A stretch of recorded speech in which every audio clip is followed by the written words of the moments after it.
iQube baby store का GLD complex नज़द Netaji चौक पर शानदार इफ्तिताह अमल में आ चुका है।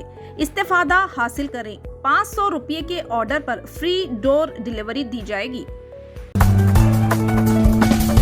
ఈ వార్తను సమర్పించిన వారు రాజధాని deluxe large new bus stand opposite housing board colony Jadcherla.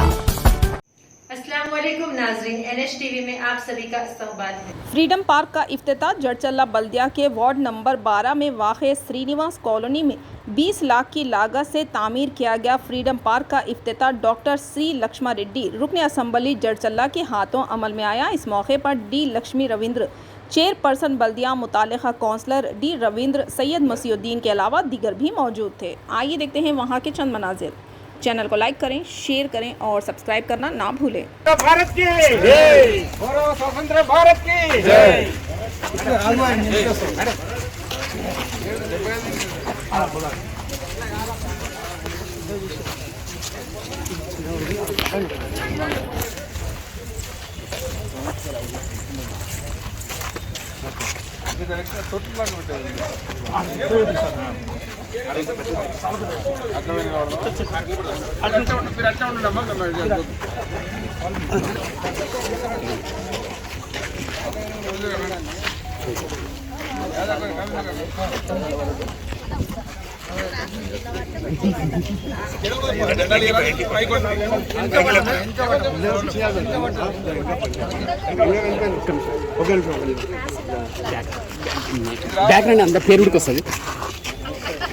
हमारे चैनल को लाइक कीजिए, शेयर कीजिए और सब्सक्राइब करना ना भूलें।